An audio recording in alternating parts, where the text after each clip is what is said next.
Welcome back, everybody, to Atlantic 10 Live. Chris DeSano here at the PPG Paints Arena. Beautiful backdrop. We've been here all day. And last but not least, the hometown host, Duquesne Dukes, joined by head coach Jim Ferry. Jim, how you doing? Chris, I'm doing great, man. Good. Well, we're going to get into a bunch of things, and I definitely want you to talk about your newcomers, sort of one by one in terms of teasing them. But I'd like to start with Tyron Smith. Coming over, point guard, and certainly with the graduation of Mason, Coulter, Jeremiah Jones, Sure. a lot of that ball skills, ball handling. How important is he? I know he had a light arthroscopic procedure about a month ago. How's he doing, and what are you expecting from him this year? Yeah, Tyron's going to be a big key for us, because he was in the program last year. He got to see how we do things. He practiced every day. He's extremely talented, extremely smart kid. Mm-hmm. He's going to really help us out a lot. We just got to get him healthy. Yeah. He had a meniscus tear. It was cleaned up. He hasn't practiced yet, as of yet, so hopefully we get him back on Monday. Rehab going well, though? Rehab is going well. He's getting stronger. We're just not, you don't want to rush it. Make sure he gets back fully. So he'll hopefully start Monday and then get us into a groove of with his leadership. Yeah, better that he's there in March and not necessarily in mid-October. So, absolutely. As far as the other newcomers, can you get folks, outside of the Pittsburgh area up to speed on who's coming into the program? Sure. Both via the transfer and traditional variety. Yeah, sure. Well, we brought in 2 grad transfers. Emil Blackman is one of them from Niagara. Scorer, 6'4", versatile guard wing. Really attacks, great athleticism and length, which gives us that combination of shooting and attacking, which I think we lacked some of that last year, especially when Jeremiah went down. So he's an explosive athlete. He's really going to help us in that regard. Just his experience, his leadership. He's done a really good job transitioning into the program right now. Okay. And then we brought in Cale Abrahamson, who's a 6'8", perimeter 4-man. He's got great size. We can play him at the 4. We can play him at the 3. He can board it. Yeah, he can board. He's an exceptional three-point shooter and really easy to play with. Very gifted, has a great feel for the game. And I think both these guys have done a real good job coming in as older guys, but blending into the program instead of trying to come in and just be, I've done this before type of mentality. So they've learned our system, they've learned our program, and they're bringing some leadership to us. So they've done a really good job. Nice. On the freshman side, I cannot be more happy with what the 3 freshmen have brought to practice every day. Okay. First of all, we'll start with their personalities. They're great guys. They always got a smile on their face. They're always goofing around with each other. And then when they get to the court, man, they can really play. Mm-hmm. Isaiah Mike is another 6'8", versatile forward. He can really shoot basketball. Tremendous offensive threat. Developing every day. He's getting better every day, but you see it. You can see what he can bring to the program. He's going to do a fantastic job for us. Mike Lewis, 6'1" combo guard out of St. Louis, he's actually done even better. I thought he was going to have a little adjustment to the college game, and he's been fantastic for us. Playing on the ball now that Tyron's out, playing off the ball. He's got a scorer's mentality, gets in the lane, really plays with great quickness. He's done a fantastic job. At first, game's going a little bit too quick for him, and gave me one of those like, Coach, this is different. Welcome to college. But he's doing a great job. And then Spencer Littleson, great effort every day, really disciplined player. People are trying to compare him to Micah because he's a 6'2", 6'4" shooter. He's way more than a shooter, really way more. He's got a great feel for the game, works extremely hard defensively. Another guy that's just real easy to play with. So with the new guys, man, I think it's been great.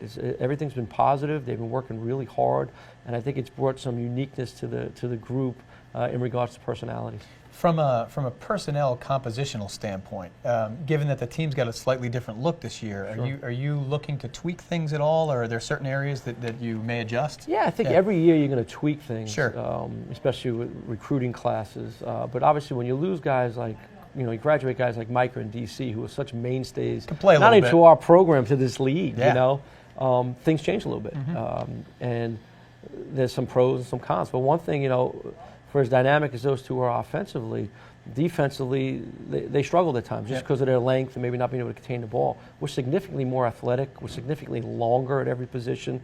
We can defend the ball better. We're defending at a high rate now. Our depth is something that's shown that is going to make us different, where obviously when Jeremiah went down last year, we couldn't really recover. We just didn't have that depth, which at this level sometimes happens. Now we have the ability to go 10 deep, which I think is going to help this program evolve. Right now it's more about which pieces fit. Which 10 guy, which 5 play together at certain times is going to fit, because I think we have some versatility in this group. What about Eric James? He was a guy last year that was sort of thrust into an increased role, and it was really learning on the fly for him. What have you seen in terms of his growth and maturation? Yeah, well, first of all, growth. Yeah. He's grown again. Oh, he's really? About 6'6" right now. Physically grown. Yeah, he's That physically stopped for grown. me a while ago, But, you know, especially in the hair department. Well, my growth was going this way now. It's not like Eric's. No, you know, Eric was doing a great job for us. When he was coming off the bench as Jeremiah's backup, he gave us energy and explosiveness, really played well. And then he was thrust into playing 30 minutes a game as a young sophomore that really didn't play much as a freshman. That was a little overwhelming for him, and he got a little worn down.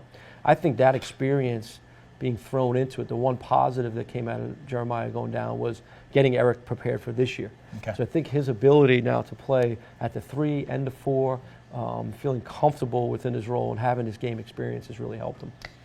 In terms of, I know you talked about how defensively you're going to offer more length than you have and probably more disruption at the point of attack. Offensively, you know, this team losing a shooter like Mason, and obviously he was much more than that, and some of the others.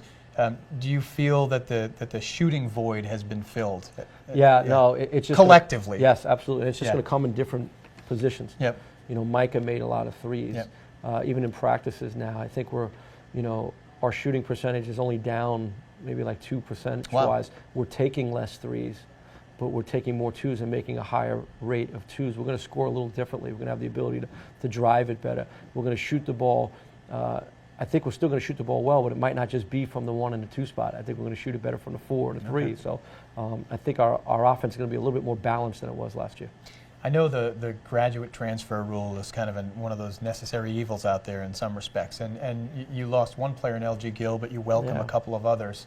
How important was it for this team in terms of losing some of the leadership from last year's team to infuse it with 2 guys like that? Yeah, and listen, I'll go on record saying I disagree with the rule. I don't like the rule. I think it's bad for our game. I understand the intent of what the rule first came out as, but what it's turned into, I think it's just hurting our game. Yeah, the spirit it's allowing, is being violated. it's allowing the other schools to pillage from levels below, and I just don't like it. And when I took over a program with APR issues, academic issues. How do you fix those issues? Is you have to graduate your players. Right. So here we are as a university committed to graduating our guys. We work hard as a staff. We give them resources. We graduate them, and then someone potentially takes them. penalized. Yeah, that's really disappointing. But in that regard, when that was done through our program, we have to have a plan. Everything you do in life, you got to have a plan. So we had a plan. We couldn't just take younger kids. We had to get a little older. So we tried to find the right fit to help us bridge the talented young guys that we have to some of the inexperienced returners to now getting a couple older guys. And I think we did a really good job with that. Let's go around the league for a minute and then back to you guys one final time. First and foremost, strength of this league. You know, you've been in it for a few years now. What strikes you? The depth of this league, man. I mean, it's every night. I know everybody tries to say it, but this league really is. It's every night. It's a battle. And, you know, it's from the top to the bottom. There are great players on every team. There are great coaches, great college environments. And I think that's the greatness of our conference, which I think the city of Pittsburgh is going to get to see firsthand when the tournament comes here. But it is. I mean, you look at the coaches, the players, the total strength of our league is the maturity of our league. You know, it's not a one-and-done conference. So you got grown men playing in their 4th year of college basketball. That just makes right. And that's why a lot of our teams in our league are able to compete and beat those teams at the so-called Power 5 conferences because we have men competing. Yeah, I mean, you look at Dayton. I think I read somewhere that every one of those seniors is going to turn 22 this year. You know, that's tough. That's a lot of experience. Playing against grown men that are fighting for their lives and careers, and that's what makes our league great. Well, you just also set it up for a perfect transition, and you know I talked to Coach Miller about it, being from Beaver Falls nearby, and you know right here in the backyard, you've got this wonderful, world-class facility. What does it mean for the tournament and this brand of basketball to be taken to Pittsburgh? I think it's great. You know, being a New York guy, obviously having a tournament in Brooklyn where I was there for 10 years. That's nice too. That was a great opportunity for us, but this is going to be better. Yeah. I'm telling you, this is a big-time sports town. Okay, in New York, there's a lot of things going on. There's the theater, there's this, there's that. We have that too, but it's a sports town. I think we're going to get to show, Atlantic 10 is going to get to show Pittsburgh what a great league it is, and the city of Pittsburgh is going to get to show the Atlantic 10 what a great sports town this is. I think it's going to be fantastic for all the universities, most importantly for the kids playing in the games, but for the fan base, for the city, I think it's going to be great. Yeah, it should be an exciting year, and certainly tournament in March 8th through 12th. Let's descend one final time upon your program, and what do you guys need to do to get the most out of this year, to essentially reach that ceiling? Yeah, we have to defend to a high level. Inside the line last year, we were one of the best defensive teams in this conference. 41% from the field. We really guarded. It was defending the three-point line. Okay. It was containing the basketball and contesting threes. With a smaller guard front, we didn't do that as well. I think we're going to be able to do that to a higher level this year and to continue to improve rebounding basketball. If we do those things, we're going to give ourselves a chance in this conference. Well, Coach, postseason appearance last year, welcome a nice collection of new guys to pair with the returnees this year. Best of luck to the Duquesne Dukes. Thanks a lot, Chris. Really appreciate it. You got it. Folks, that was Duquesne head coach Jim Ferry with us, the final coach here during our Atlantic 10 Live portion. We've been rolling all day. We're going to take a quick break, come back, and cap the day with a few final thoughts.